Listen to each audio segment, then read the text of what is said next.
If you're listening to this right now, there's a strong chance your mind rarely rests. You think even when you do not want to. You analyze moments long after they have passed. You imagine futures that have not arrived. You replay conversations, decisions, expressions, and silences until your thoughts feel louder than reality itself. And the most exhausting part is not life, it is your own mind. Many people believe that thinking more will eventually lead to safety, clarity, or control. They assume that if they examine every possibility, nothing will surprise them. But the opposite is true. An unmanaged mind does not protect you. It drains you. It magnifies fear. It creates suffering where none exists. Long before modern psychology, Stoic philosophers identified this pattern with brutal honesty. They observed that human beings are rarely harmed by events themselves. Instead, they are harmed by the meanings they assign to those events. Life happens once. The mind repeats it endlessly. When you suffer, it is rarely because something terrible is occurring in the present moment. It is because your mind is dragging you backward into memory or pushing you forward into imagined danger. You're not living where your body is. You're living inside stories. The Stoics warned that imagination, when left undisciplined, becomes a tyrant. Seneca wrote that people suffer far more in their thoughts than in reality. That sentence alone explains most anxiety, regret, and mental exhaustion. The mind creates threats faster than the world ever could. Think about how often your thoughts have hurt you without any real cause. You assume judgment without evidence. You interpret silence as rejection. You treat uncertainty as catastrophe. You punish yourself for things that never happened or might never happen. None of this exists outside your head, yet it feels painfully real. This is not because your mind is broken. It is because it is untrained. An untrained mind reacts automatically. It attaches meaning instantly.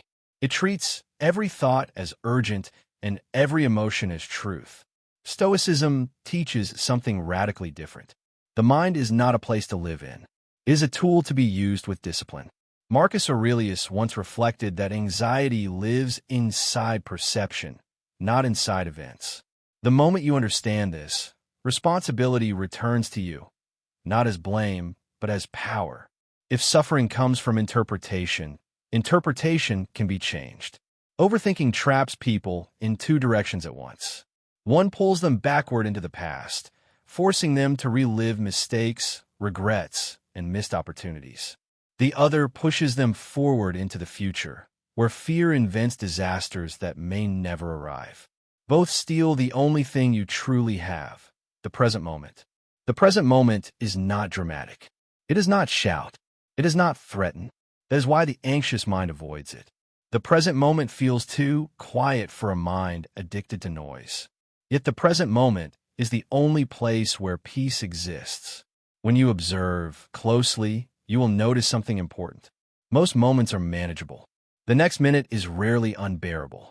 What overwhelms you is not what is happening now, but what your mind adds to it.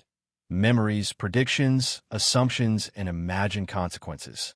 When you strip away those additions, life becomes simpler. Not easy, but simpler. The body is breathing. The ground is stable. Nothing is attacking you. Nothing is demanding immediate catastrophe.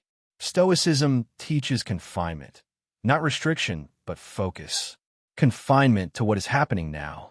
When your attention stops leaking into yesterday and tomorrow, your nervous system begins to calm. Your breath deepens. Your muscles soften. Your thoughts slow down because they no longer have fuel. Overthinking cannot survive without time travel. It needs either the past or the future to justify itself.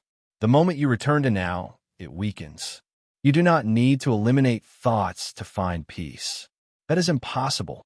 Thoughts arise automatically, shaped by memory, habit, and emotion. What matters is not the appearance of thoughts, but your response to them. Most people believe overthinking means thinking too much. In reality, it means believing too much. It means trusting every thought simply because it appears in your mind. The Stoics rejected this idea completely. They taught that thoughts are impressions, not commands.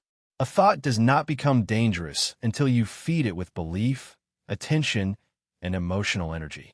Imagine your mind as a field. Thoughts fall into it constantly, like seeds carried by the wind. Some grow into clarity and strength. Others grow into fear and self-doubt. You do not control which seeds land, but you absolutely control which ones you water. An overthinking mind waters everything, especially the most destructive thoughts. A delayed reply becomes rejection. A small mistake becomes a personal failure. A neutral expression becomes judgment. These interpretations are not facts. They are habits. The Stoic response is deliberate pause. When a thought arises, you do not chase it. You label it. You observe it. You create distance. A simple sentence changes everything. This is a thought, not reality. That moment of separation weakens the emotional grip. The thought no longer owns you. It becomes something you are aware of, not something you obey. From there, questioning begins. Is this thought true? Is it useful? Is it within my control? Most anxious thoughts collapse under this examination. They rely on urgency and emotion, not evidence. The mind becomes quieter not when thoughts disappear, but when you stop feeding the ones that harm you. There's another reason overthinking feels so intense. It disconnects you from your body. When attention lives entirely in the mind, the body is ignored. Breathing becomes shallow. Muscles tense. The nervous system stays on alert. Anxiety is not only mental, it is physical. The Stoics understood this intuitively. They knew the fastest path out of mental chaos is through physical grounding.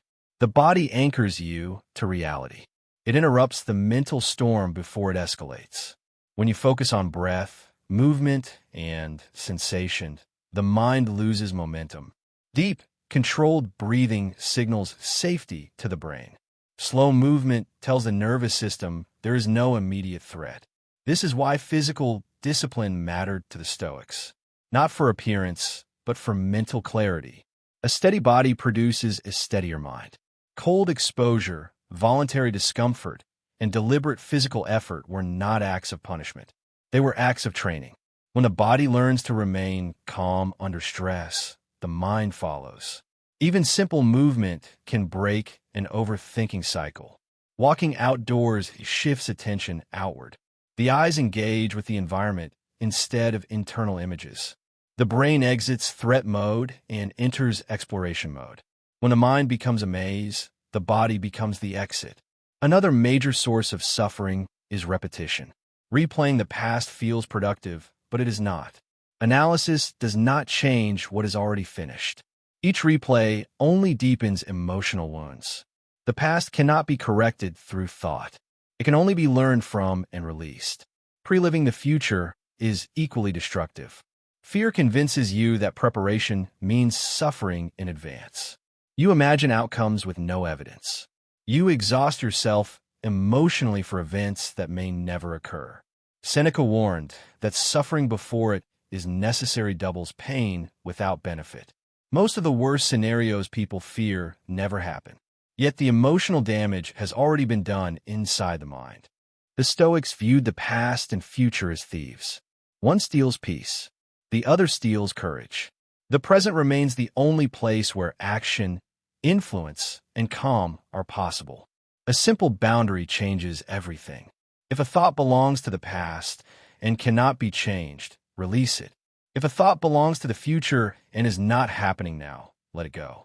Each time you return to now, you reclaim a piece of your life. The mind is also a storyteller.